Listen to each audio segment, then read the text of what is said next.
خب اسلام کیا کہتا ہے؟ اسلام کہتا ہے لڑکی گھر کی زینت ہے، لڑکی وہ چیز ہے جس کے آنے کی وجہ سے ماں باپ کے لیے جنت میں کئی در کھل جاتے ہیں. یعنی لڑکی بوجھ نہیں ہے، لڑکی جنت کا راستہ ہے. اسلام کہتا ہے کہ جب لڑکی گھر میں آتی ہے تو نعمتیں رحمتیں خدا کی طرف سے در کھل جاتے ہیں، آپ کے گھر میں برکت ہوتی ہے، اور کئی روایتیں آپ کو اس طرح سے ملے گی. اور یہ بات کتنی صحیح ہے اور کتنی حقیقت رکھتی ہے، یہ جاننے کے لیے آپ دیکھیے رسول خدا صلی اللہ علیہ وآلہ وسلم کا بیہیویئر جناب فاطمہ سلام اللہ علیہ کے نسبت، کہ وہ اپنی بیٹی کے ساتھ کیسے بیہیو کرتے تھے. وہ اس لیے نہیں کیونکہ وہ بی بی فاطمہ تھی، اس لیے کیونکہ وہ بیٹی تھی، اور وہ پوری امت کو دکھانا چاہ رہے تھے کہ بیٹی کے ساتھ ایسا بیہیو کیا جاتا ہے. آپ آ کر دیکھیں امام علی علیہ السلام اور بی بی فاطمہ کا بیہیویئر جناب زینب کے ساتھ، جناب ام کلثوم کے ساتھ، دوسرے ائمہ علیہ السلام کا بیہیویئر اپنی بیٹیوں کے نسبت، جناب سکینہ کے ساتھ امام حسین کا بیہیویئر دیکھیے، وہ اپنے سینے پہ سلایا کرتے تھے. کیوں؟ کیونکہ بیٹی کا یہ رتبہ اور یہ مرتبہ ہے اسلام میں. اسلام نہیں کہتا بیٹی بوجھ ہے، اسلام نہیں کہتا بیٹی اوریجنل سن کا ریزن ہے. اسلام کہتا ہے بیٹی آئے گی تو جنت کا دروازہ کھلے گی. اسی لیے اسلام میں جہیز کا کانسیپٹ نہیں ہے.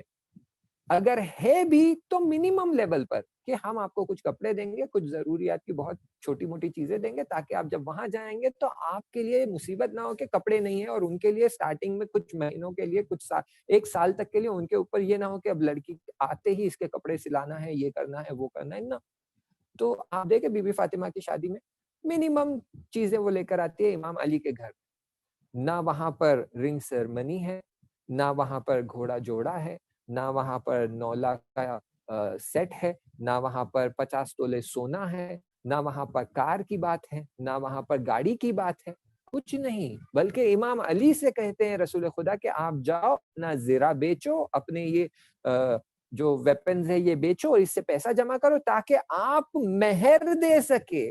ڈاوری لے سکے نہیں کہتے ہیں، تاکہ آپ مہر دے سکے. تو یعنی یہ کہ اگر ضرورت پڑتی ہے تو آپ اپنے کچھ ضروری چیزیں بیچیں، لیکن آنے والی بہو کو مہر دیں. تو اسلام میں مہر کا کانسیپٹ ہے، ڈاوری کا کانسیپٹ نہیں ہے. ڈاوری کے نام پر یہ ڈاوری آئی کہاں سے؟ یہ ڈاوری آئی ہے دوسرے کلچر سے. آپ کرسچینٹی میں بھی دیکھیں، ان کے یہاں ڈاوری نام کی کوئی چیز نہیں ہے. لڑکی جب شادی کر کے آتی ہے تو وہ کوئی اپنے ساتھ بڑا جہیز وہیز لے کر نہیں جاتی، بہت منیمم چیزیں ہوتی ہیں. اگر وہ لیو ان ریلیشن شپ کر رہے تو ایک گھر ساتھ میں مل کے لیتے ہیں اور ساتھ میں انویسٹ کرتے ہیں. تو کرسچینٹی میں بھی ڈاوری والا کانسیپٹ نہیں ہے. اسلام میں کہاں سے آیا؟ اسلام میں ڈاوری والا کانسیپٹ، جہیز والا کانسیپٹ نہیں ہے. یہ سب دوسرے کلچرز کی وجہ سے ہمارے پاس آیا. اب اس کی وجہ سے یہ ہوتا ہے کہ ہم جو ہے ڈاوری مانگنے لگتے ہیں، اور اگر ڈاوری کم آتی ہے تو ہم ناراض ہو جاتے ہیں، ناراحت ہوتے ہیں، بہو کو ستانے لگتے ہیں. اور مہر کا مطلب یہ نہیں ہے کہ ہم نے مہر دے کے لڑکی خریدی ہے. مہر کا مطلب بالکل یہ نہیں ہے. مہر کا مطلب یہ ہے کہ ہم اس لڑکی کو اس کا حق دے رہے ہیں. اب یہ لڑکی اس گھر کا حصہ بن گئی ہے، and she is equal part. تو اس گھر کا ایکول حصہ بن گئی ہے.